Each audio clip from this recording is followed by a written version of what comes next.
Boom, he's done. Just like, and the devil who deceived them was thrown in the lake of fire and brimstone, where the beast and the false prophet are also, and they'll be tormented day and night forever and ever. So, why does God let him out? Are we living during the time when he's been let out? You know, will we even know it if he's been let out and these things are starting to happen? Who knows? But we need to be faithful to God. That's the message in Revelation. We've got to remain faithful and diligent in our efforts to please God and keep his commandments. And if we do that on the last day, we're going to be rescued. We're going to be getting new bodies and looking for new heavens and a new earth. And it's going to be exciting times. So we got to stick together, and we got to stick with the Lord and continue to grow in our relationship with God and likeness of his Son. So he mentions the book of life in verse 13, the last thing I'll mention here. And the book of life is a roster of all those who are going to heaven, who's somewhere in God's book. And he says that that book is going to have names in verse 15 to the lake of fire. And that book of life was mentioned all the way back in Exodus 32. You remember Moses was arguing for the children. He says, take my name, blot my name out of your book. And God says, I'll blot out the names of the guilty. And so Psalm 69:28, may they, the psalmist's persecutors, may they be blotted out of the book of life, and may they not be recorded with the righteous. And Revelation 3:5, he who overcomes will be clothed in white garments, and I will not erase his name from the book of life. And there's going to be other books opened, and those books are either books of our deeds or books of the Bible, or both. It could be both.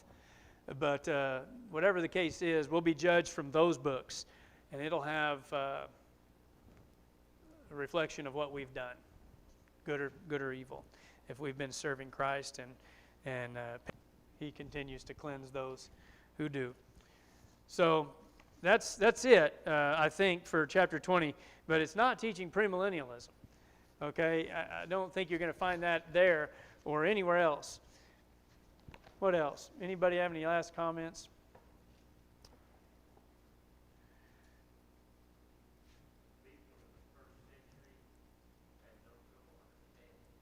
None.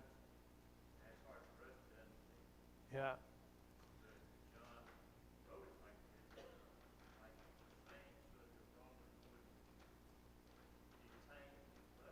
Yeah.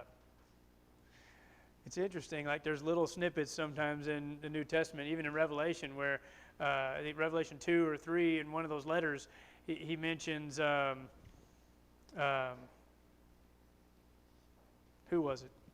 Barak and Balak.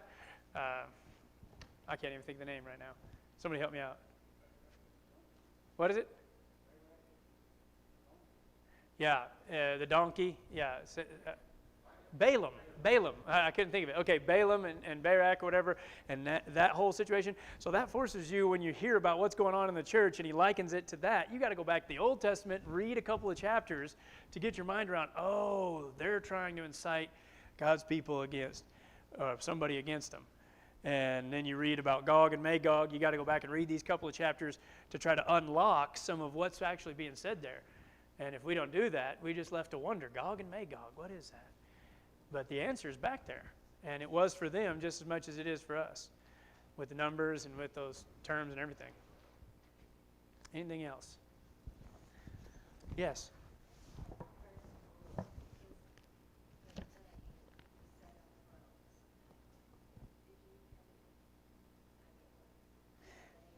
I noticed the "and" there, and I did contemplate that.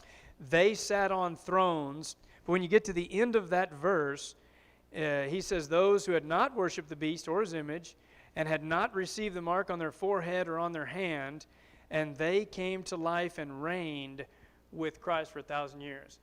So he sort of clarifies it at the end of that verse that it's these who didn't worship and didn't bow down. These are the ones that are reigning on those thrones. It seems. Does that make sense?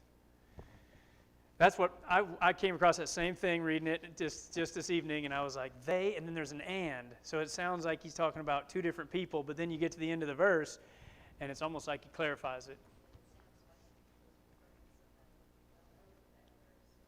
Somebody above that verse?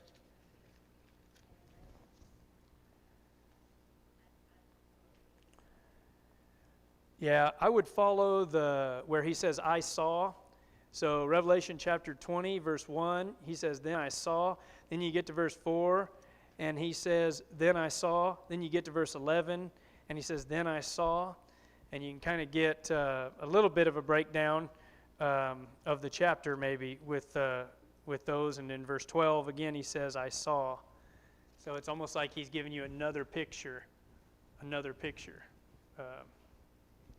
That may be helpful. Yeah.